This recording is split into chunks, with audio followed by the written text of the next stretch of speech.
अच्छा, हर साल की कहानी एक जैसी ही होती है ना? बड़े बड़े लक्ष्य, नई डायरी और फिर कुछ ही हफ्तों में सब कुछ वापस पहले जैसा। पर सोचिए, क्या हो अगर इस बार कुछ अलग किया जाए? अगर इस बार हम उन 1% लोगों में शामिल हो जाएं जो सच में अपने संकल्प पूरे कर पाते हैं। आज हम भगवद गीता की हजारों साल पुरानी समझ से जानेंगे कि कैसे आने वाले साल को अपनी जिंदगी का सबसे यादगार साल बनाया जा सकता है। 99%। ये आंकड़ा चौंकाने वाला है ना। नए साल पर लिए गए लगभग सभी संकल्प यहीं आकर दम तोड़ देते हैं। और ये कोई इत्तेफाक नहीं है, ये एक पैटर्न है, एक ऐसा चक्र जिसमें हम में से ज्यादातर लोग हर साल फंस जाते हैं। कभी सोचा है कि ऐसा होता क्यों है? मतलब साल की शुरुआत में तो इतना जोश होता है और फिर फरवरी आते आते सब हवा, वही पुराने लक्ष्य उठाकर रख दिए जाते हैं अगले साल की डायरी के लिए। आखिर ये चक्कर टूटता क्यों नहीं? जवाब हमारी अपनी सोच में ही छिपा हुआ है। असल में ना, सारी गड़बड़ी की जड़ है एक उम्मीद कि कैलेंडर का पन्ना पलटते ही हम किसी जादू से एक बिल्कुल नए इंसान बन जाएंगे। ये न्यू ईयर न्यू मी वाला आइडिया सुनने में तो बहुत अच्छा लगता है ना? लेकिन सच कहूं तो असलियत से इसका दूर दूर तक कोई लेना देना नहीं है। जरा सोचिए, ये असल में दिखता कैसा है? 31 दिसंबर रात भर पार्टी, और 1 जनवरी से सुबह 5 बजे उठना है। 31 दिसंबर जी भर के जंक फूड, और 1 जनवरी से सिर्फ सलाद। ये कोई बदलाव थोड़ी है, ये तो अपनी ही बॉडी पर एक तरह का टॉर्चर है। हम अपनी बॉडी के साथ एक ऐसे बॉस की तरह पेश आते हैं जो रातों रात सब कुछ बदल देना चाहता है, और नतीजा वो तो जाहिर है, फेलियर। तो फिर इसका हल क्या है? जवाब हजारों साल पहले भगवद गीता में दिया गया था। एक बहुत गहरी बात, असली और टिकने वाला बदलाव हमेशा धीरे धीरे होता है। बस यही वो चाबी है जो हमें उस 99% की भीड़ से बाहर निकाल सकती है। तो अगर बड़े और तेज बदलाव काम नहीं करते तो फिर करता क्या है? जवाब है छोटे छोटे लेकिन लगातार उठाए गए कदम। चलिए अब सीधा समाधान पर आते हैं और एक बहुत ही मजेदार कॉन्सेप्ट को समझते हैं। इसे कहते हैं क्वांटम इम्प्रूवमेंट पॉइंट, QIP यानी क्वांटम इम्प्रूवमेंट पॉइंट। इसका सीधा सा मतलब है अपने लक्ष्य की तरफ एक इतना छोटा कदम उठाना कि उसे न करने का कोई बहाना ही ना बचे। सोचिए, अगर कोई 10 बजे उठता है तो उसे 5:30 बजे उठने का गोल नहीं बनाना, नहीं, बस कल 9:45 का अलार्म लगाना है, बस इतना ही। ये इतना आसान है कि इसे टाला ही नहीं जा सकता। अच्छा, इन छोटे कदमों की असली ताकत को समझने के लिए एक सवाल है। मान लीजिए 2 ऑप्शन मिलते हैं। पहला, आज अभी के अभी 1 करोड़ रुपया, या दूसरा ऑप्शन, आज सिर्फ 2 रुपए जो अगले 30 दिनों तक हर दिन डबल होते रहेंगे। क्या चुना जाएगा? ज्यादातर लोग तुरंत 1 करोड़ रुपए ही चुनेंगे, है ना?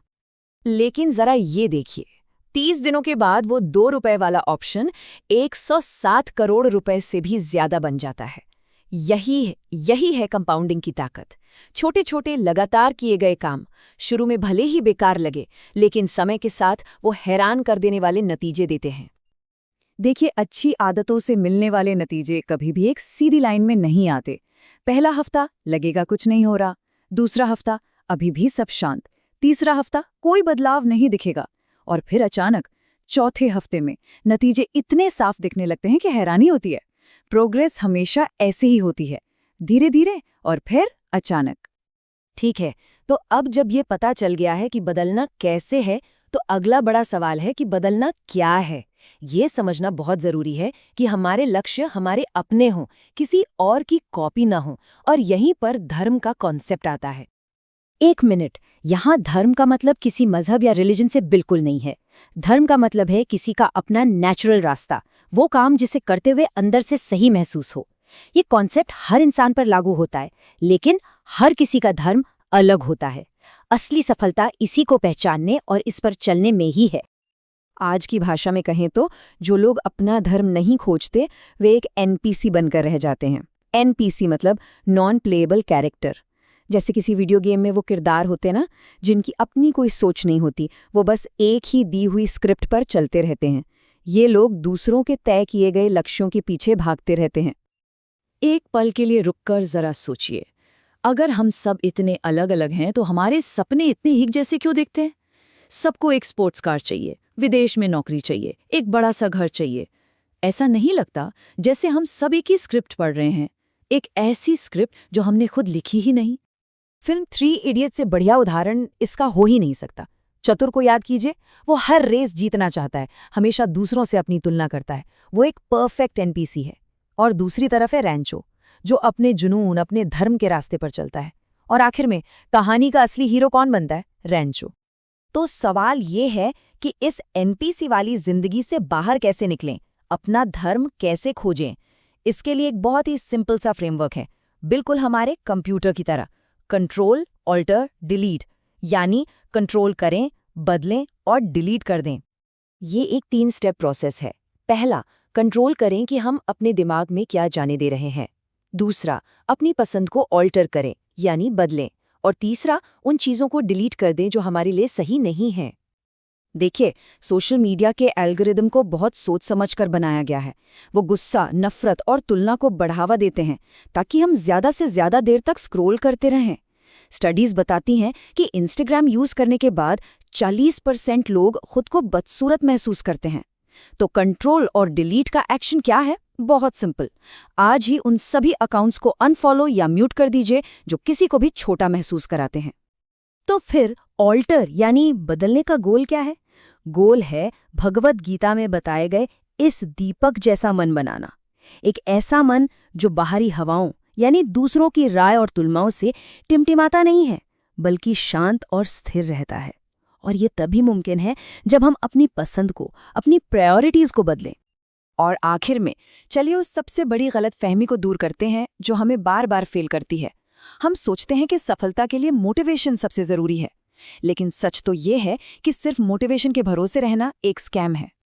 इसको ऐसे समझिए, मोटिवेशन एक माचिस की तीली की तरह है, जलते ही तेज रोशनी और फिर कुछ ही सेकंड में खत्म। वहीं एक सिस्टम एक दिए की तरह है, धीरे धीरे लेकिन लगातार और स्थिर रोशनी देता है। 1 जनवरी को जिम में पैर रखने की जगह नहीं होती और 1 फरवरी तक सब खाली।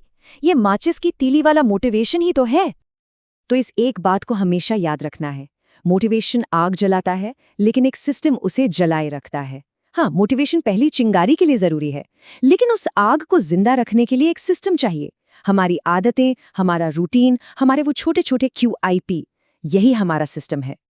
तो आने वाले साल के लिए सवाल बहुत सीधा है, क्या एक और बार मोटिवेशन की वही माचिस की तीली खोजी जाएगी जो कुछ पलों में बुझ जाएगी, या इस बार अपना दिया बनाने पर ध्यान दिया जाएगा जो धीरे धीरे ही सही पर लगातार रोशनी देता रहेगा? चुनाव अब हमें करना है।